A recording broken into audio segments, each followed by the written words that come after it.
Om Namo Bhagavate Vasudevaya.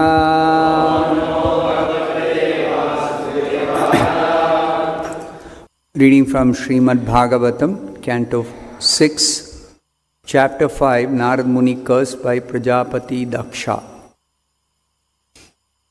So, today's verse is where this curse is coming. So far, the background for this cursing has been described elaborately. Text number 43. Tantu krintanayannastvam abhadram acharah punaha tasman lokeshu te moodha na bhaved bhramatah padam. Translation and purport by His Divine Grace A.C. Bhaktivedanta Swami Prabhupada. Translation. You have made me lose my sons once, and now you have again done the same inauspicious thing. Therefore you are a rascal who does not know how to behave toward others.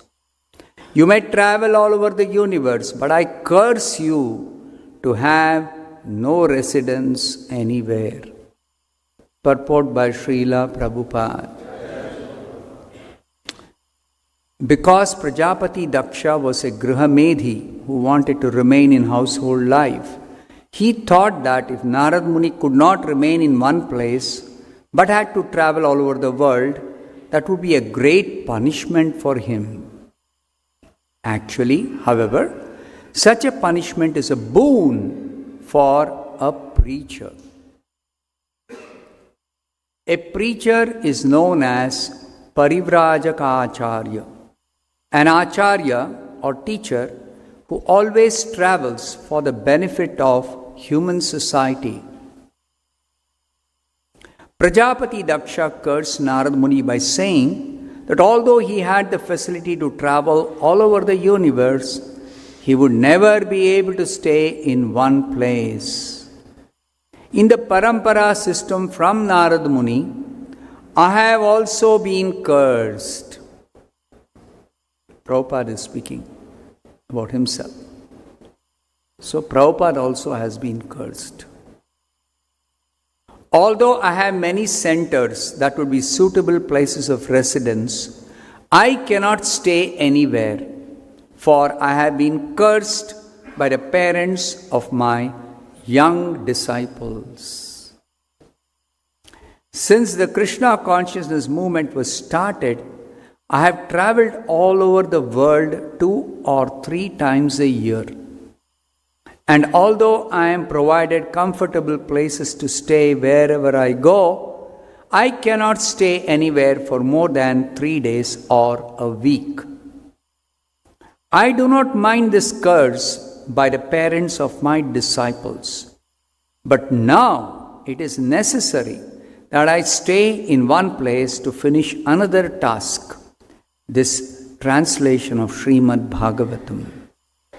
If my young disciples, especially those who have taken sannyas, take charge of traveling all over the world, it may be possible for me to transfer the curse of the parents to these young preachers. Then I may sit down conveniently in one place for the work of translation. Thus ends the Bhaktivedanta purport. So this is the curse given by Daksha, Prajapati Daksha, to Narada Muni. What is the curse? Although Narada Muni can travel all over the universe, but he has been cursed to have no residence anywhere.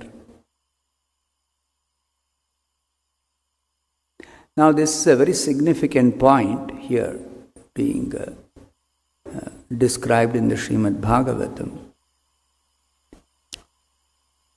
That we are eternal spirit soul and we seek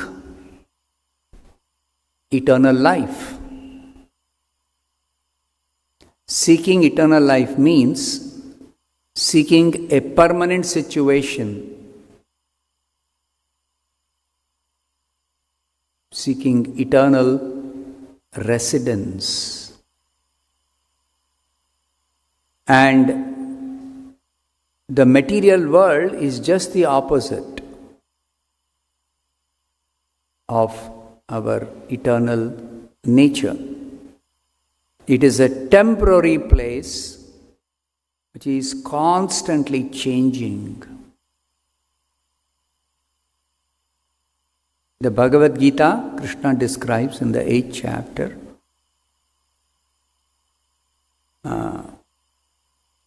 Adhibhutam ksharo bhavaha. This material nature, which is called Adhibhuta, is kshara. Kshara means constantly changing. So because this material nature is constantly changing, and because we desire material enjoyment and material lordship, therefore we are inconvenienced in this material world, that we have to constantly keep changing our place of residence, and we have to keep changing our position.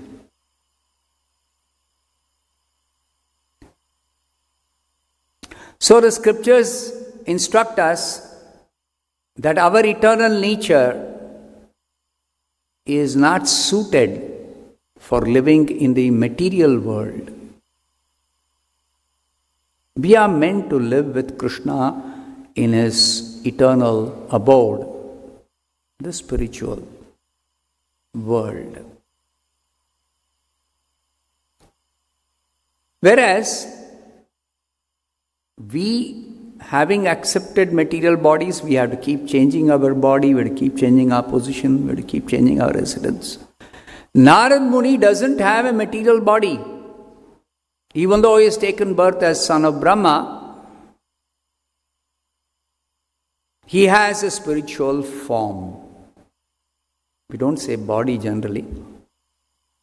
Deha means his material body. So we say spiritual form. And Narada Muni has got facility to travel all over the universe according to his wish and will. Living entities are wandering all over the universe. Brahmande Brahmite Kono Bhagyavanchi. Chaitanya Mahaprabhu says, Brahmande Brahmite. This Brahmanda Brahmana wandering all over the universe is going on. But Narada Muni is not subject to Brahmanda Brahmana by force of the material nature. He travels, he goes from one place to another simply because he is preaching pure devotional service. And Narada Muni doesn't find easily candidates who will readily accept his preaching. It's ironical that in the upper planetary systems, where the residents of those upper planetary systems are situated in mode of goodness predominantly, and some of them are almost 100% sattvic beings, so they are situated in knowledge, they are situated in detachment. Detachment in what sense? Detachment from the material enjoyment available in different places in this material world. Still, because they are bereft of pure devotional service, they cannot recognize Narada Muni's actual situation. So they consider Narada Muni as Deva Rishi. There are varieties of rishis, sages, saintly persons of that rishi category. But Narada Muni is Deva Rishi. Rishi among Devatas. So he belongs to the category of Devatas, but among them he is a Rishi. There are Brahma Rishis, Raja Rishis. Raja Rishis are saintly kings. Brahma Rishis are saintly Brahmanas. So Narada Muni is a Rishi, but he is a Deva Rishi. So they consider him as a Deva Rishi. They don't know he is actually a Paramahamsa, completely liberated, not under the modes of material nature. They do not know this. Therefore, even though they are situated in Sattva Guna, they actually, whenever they see Narada Muni, they offer respects to him. And then immediately they want to go away. Otherwise, Narada Muni will start preaching about what? Pure devotional service. And they are all busy, those upper planetary residents, especially Maharloka, Janaloka, Tapoloka, Satyaloka. They are busy in the business of self-realization. So they are attached to either the process of karma or jnana or tapasya, like this. Different processes. But it is very, very rare to find somebody who has accepted the path of pure devotional service. Even among them, those who accept the path of devotion, their devotion generally is mixed devotion. In fact, the scriptures describe all the devatas as devotees. Vishnu bhaktas smruto daiva. All of them are devotees of Vishnu. They are all Vishnu bhakta. But most of them, their devotion is mixed devotion. It is very, very, very, very rare to find among these Vishnu bhaktas in the upper planetary systems one pure devotee of the Supreme Lord Vishnu. How rare? Bhagavatam it is declared. Muktanam api siddhanam mukta siddha purusha. Mukta means liberated souls. They are materially detached. They don't have any desire for material enjoyment in this world. Siddhanam, those who are perfected beings, they have completely controlled their senses and they engage their senses exclusively in the business of self-realization. Such Siddha Purushas Among them, Muktanam api siddhanam Narayana Parayana Sudurlabha. Among them, to find one Narayana Parayana, one pure devotee is Sudurlabha. Durlabha means very difficult to find. Sudurlabha means most difficult to find. Almost impossible. And among how many Mukta Purushas and Siddha Purushas is it difficult to find one Narayana Parayana? Kotishvapi Mahamune. Kotishu. Crores. Millions. Among millions of Mukta Purushas and Siddha Purushas, not that there are millions of Mukta Purushas and Siddha Purushas. Even Mukta Purushas and Siddha Purushas are not so many in number. But even if you were to search among millions of Mukta Purushas and Siddha Purushas, to find one Narayana Parayana is very, very, very rare. So therefore you can understand what is Prajapati Daksha's position.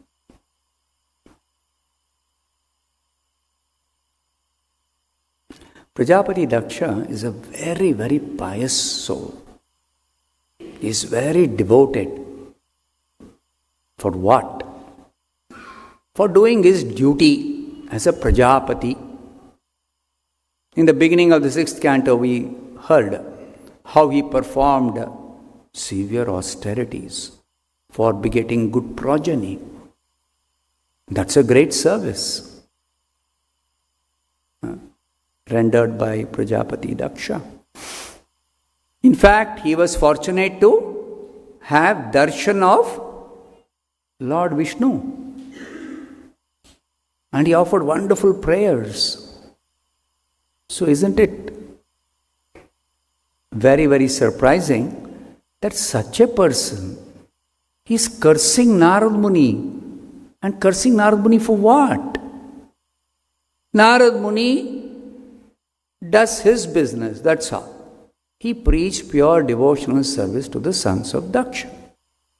And that's the only thing Narada Muni does anyway. What else does Narada Muni do? Wherever he goes, he preaches pure devotional service. And that is known to Daksha.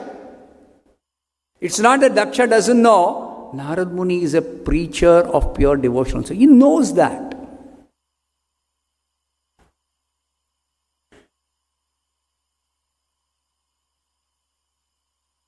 But then,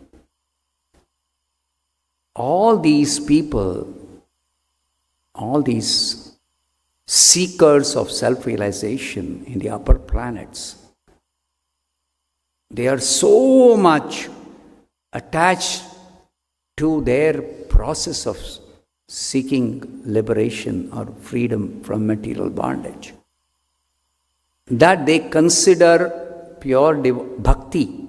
In general, they consider bhakti. They don't have understanding of pure devotional service. They consider bhakti as one of the 4 processes or many processes of realization. They don't know that all other processes are simply meant to bring one to the point of pure devotional service in order to actually become fully self-realized. One can never become fully liberated. One can never become fully self-realized if one does not come to the point of pure devotional service. This is not known. Therefore, this knowledge is considered the most confidential knowledge. 9th chapter of the Bhagavad Gita. Raja Vidya, Raja Guhyam, the most confidential knowledge. The topmost knowledge, the king of all knowledge, supreme knowledge, is revealed by Krishna. What is that? Pure devotional service.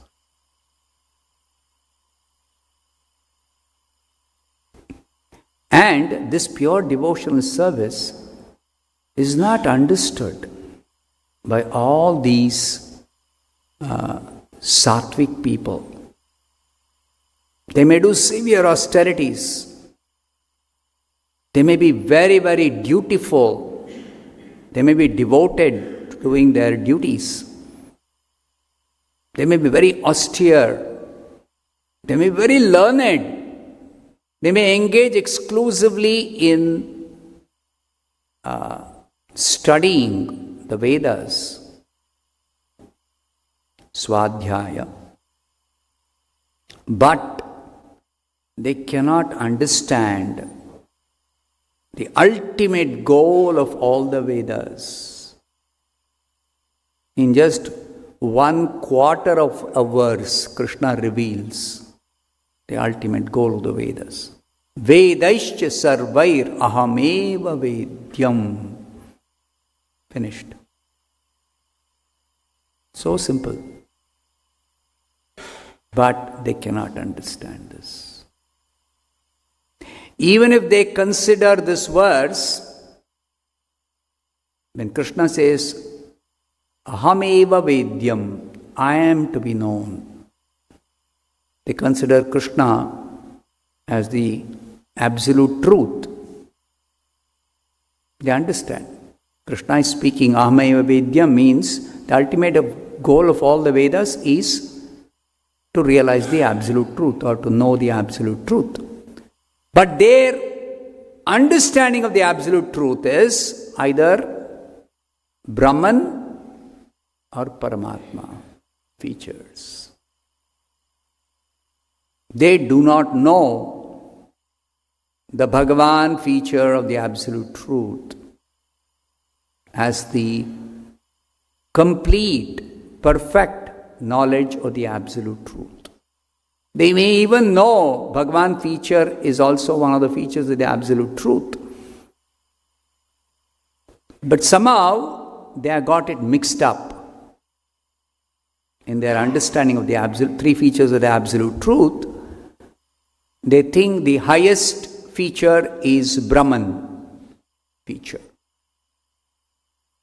Or they think the Paramatma feature is the highest feature. But they do not know that the Bhagavan feature is actually the highest understanding of the absolute truth. They do not know this. So who knows that the absolute truth is fully realized only when you realize the Bhagavan feature? Only those who have taken up the path of pure devotional service. And who can take up the path of pure devotional service? Only those who are fortunate to come in contact with either the Supreme Personality of Godhead, Krishna Himself, or His pure devotee, Acharya. Only such people, if they are willing to accept the mercy, the special benediction of getting the blessing of Krishna or His pure devotee Acharya, in terms of accepting the path of pure devotional service, that is very rare. That is very, very rare. So, Prajapati Daksha is cursing Narada Muni, and he is justifying. Why is he cursing? You have made me lose my sons once, 10,000 sons, Haryashvas. They were instructed by Narada Muni in pure devotional service. They all became renunciants before even they could perform their duty of creating the progeny.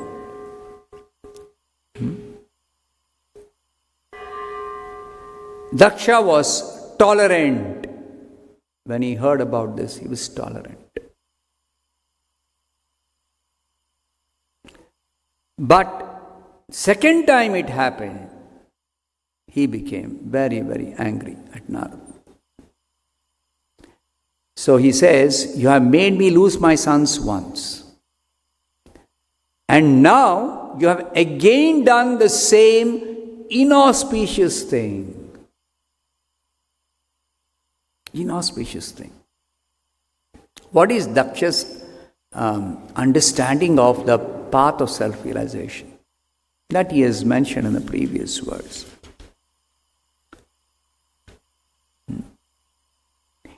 If you think that simply awakening the sense of renunciation will detach one from the material world, I must say that unless full knowledge is awakened, simply changing dresses as you have done cannot possibly bring detachment. Path of renunciation, sannyasa, is meant for complete detachment. So that cannot happen simply by accepting the sannyasa order, and that's a fact. The Mayavadis, their understanding is, unless one accepts sannyas, one cannot become properly detached from this material world. But their misunderstanding is, dandam grahanamatrena naranarayano bhavet. Prabhupada quotes this in one place in the Chaitanya Charitamrita. Their concept of sannyasi is, you accept the renounced order of life. It doesn't matter what you are before accepting the sannyas. Simply by accepting sannyas, Nara, a human being, can become as good as Narayana. Perfect. All perfect. Completely liberated. Completely detached.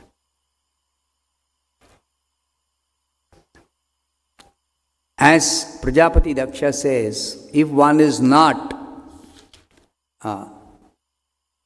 awakened in full knowledge, one cannot become fully detached. That's a fact. But even if one accepts sannyas, there are 4 stages of advancement in sannyas. Kutichaka, Bahudaka, Parivrajaka, Paramahamsa. Kutichaka is the beginning stage of sannyas where one practices detaching oneself from maintaining this body, especially eating, by going away from home and just getting some little food, simple food, for his subsistence away from home. So Prabhupada says, generally they construct a cottage outside the village or outside the usual place of residence. And they live there, and from home they receive some simple food. So that they are not bothered about preparing food, gathering the ingredients, etc., etc. They can fully devote themselves for practicing tapasya, for studying the scriptures, for practicing austerity, etc. That's the spirit in which this Kutichaka stage one is allowed to get food from home, one place, and the family members understand that such a person is very serious about spiritual advancement, and therefore they send some food. Then in the next stage, when one becomes little more advanced, having detached oneself from eating luxuriously, living luxuriously, etc.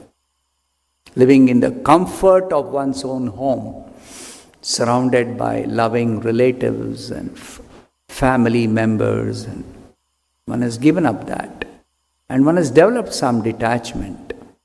Then one stops receiving food from one's own former home, Purvashram.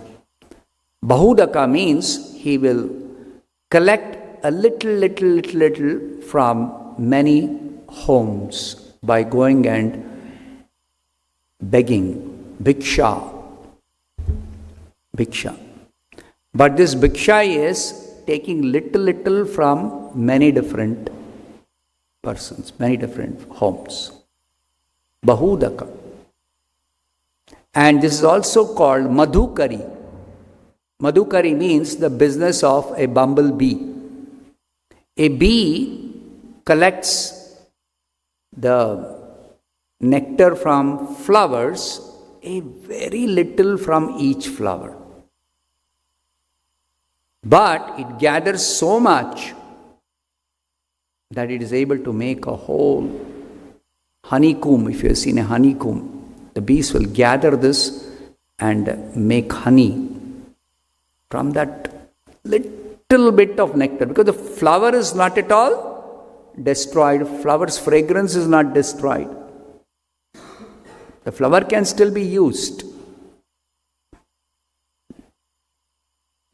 So, like that, a bahudaka, second stage of sannyas, is accepting little from many homes so that the house people are not inconvenienced.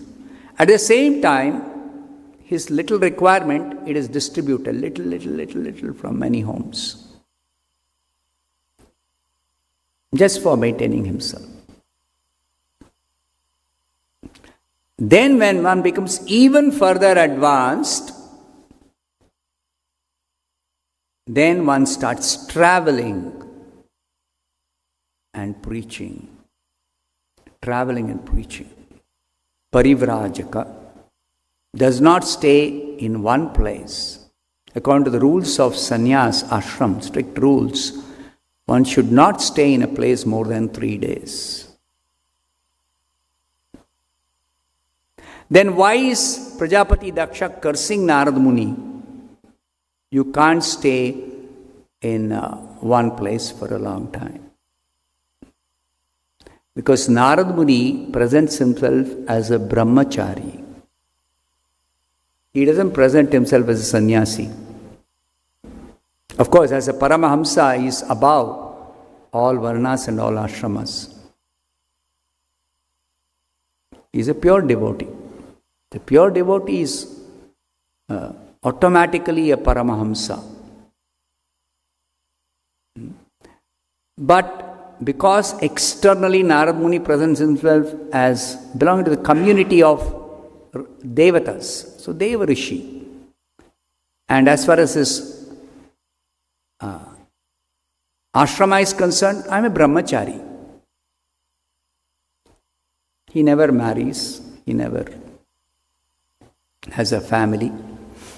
So he just travels and preaches. Brahmachari. So, because he has got the facility to travel everywhere, therefore, Prajapati Daksha thinks that he cannot stay for long. He has to keep traveling.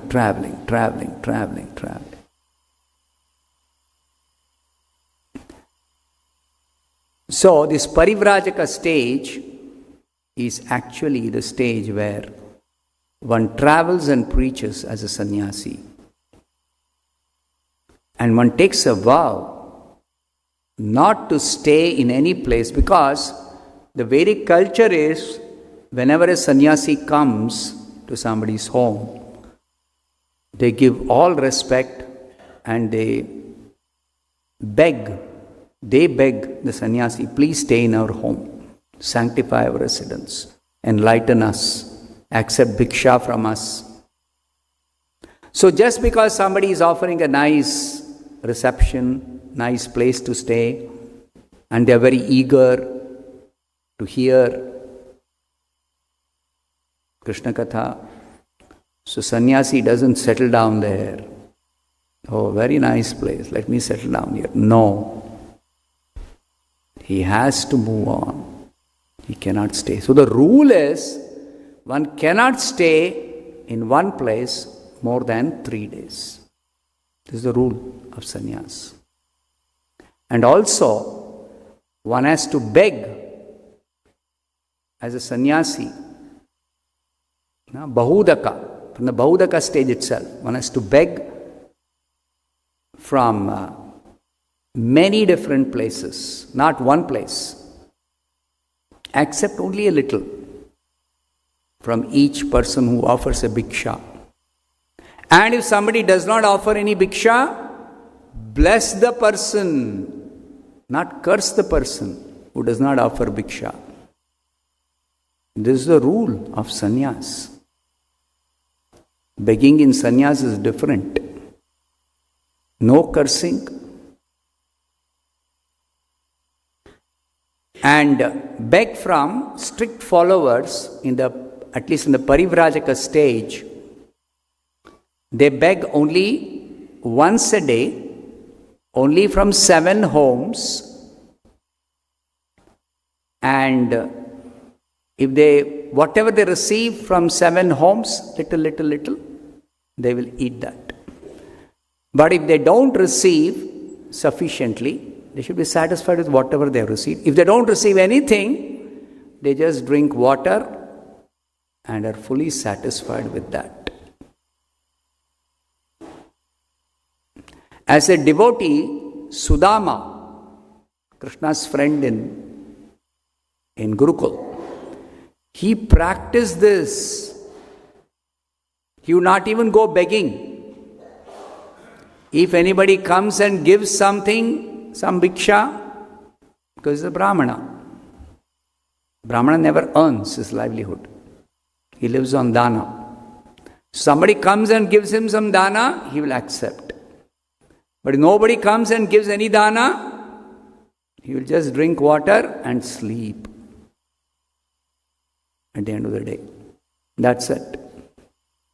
So this is actually meant for a parivrajaka sannyasi, not meant for a grihastha. But he was practicing that, Sudama. So that's why devotees who are fully devoted to serving Krishna without caring for any personal comforts, they are actually Paramahamsas. They are actually Paramahamsas. So, these strict rules of sannyas are not possible to be followed in Kali-yuga. Therefore, in Kali-yuga, it is said, sannyas is forbidden. But even then, followers of Chaitanya Mahaprabhu, they accept sannyas only for the sake of traveling and preaching. Because Chaitanya Mahaprabhu's mission is Prithvite Achayata Nagaradi Grama Sarvatra, what is that? Prachara Hoibe Moranam. So in order to preach this chanting of the holy name, which is the primary method of practicing spiritual life, Chaitanya Mahaprabhu has taught us that if you can actually dedicate yourself for this preaching, then you travel and preach and travel all over the world. Prithvite ache yata nagaradi grama. So therefore, followers of Chaitanya only accept sannyas for the sake of traveling and preaching. Finished. But because it's very difficult to follow all these rules of sannyas, then our main business of preaching becomes hampered. So therefore, the followers of Chaitanya, they accept the essence of this principle of sannyas, which is traveling and preaching, and some minimum rules of sannyas are accepted, but not all the rules. So that the preaching can be done without much difficulty. Very easily we can preach. And that's our main business. Whether somebody is a brahmachari or grahastha or vanaprastha or sannyasi, whether somebody is a brahmana, kshatriya, vaishya, shudra, it doesn't matter. When one accepts the path of pure devotional service, then one simply has to practice and preach Krishna consciousness. That's all. The rules and regulations of the different varnas and the different ashramas are secondary. The primary thing is to practice Krishna consciousness and also to preach. Janma sarthaka kori, koro paropakar. So you make your life perfect by yourself practicing Krishna consciousness. And paropakar, you also do some welfare activity for the others by preaching this Krishna consciousness. So even sannyasis, they simply should be concerned with practicing and preaching Krishna consciousness. Therefore, Prabhupada says it's not very important to think that everyone has to accept sannyas for preaching. No. Chaitanya Mahaprabhu says, everyone, jare dekho tare kaho Krishna upadesh. Everyone preach. Whatever you know, whatever you are practicing, you preach. To others who don't know, who don't have that practice, you preach to them. So it doesn't require that everyone has to accept sannyas. Some may accept, it's okay. So after having accepted sannyas, one should not be attached to staying comfortably in one place. Should not be attached to good facilities. The irony is that sannyasi means they give the best facilities, they give the best prasadam. But actually a sannyasi should never become attached to such nice prasadam, nice facilities. No. And Prabhupada taught us. He was very nicely residing in Vrindavan and doing preaching, writing books. But on the order of his guru, he wanted to travel to the Western countries, people who are completely lost in materialism, and deliver them out of compassion for the suffering souls. So on the order of his guru, he left Vrindavan. Nobody leaves Vrindavan like that, generally. So he left Vrindavan, went, and no guarantee of stay, no guarantee of getting some very basic minimum facilities, nothing. Year of great difficulty. The first year was very difficult for Prabhupada. Very difficult times. So he underwent all this austerity simply for the sake of preaching. Simply for the sake of preaching. So Prabhupada says that yes, we are all engaged in preaching, but we should not be satisfied with preaching to favorable people. Especially in India, we find people who are favorable to our preaching, many of them.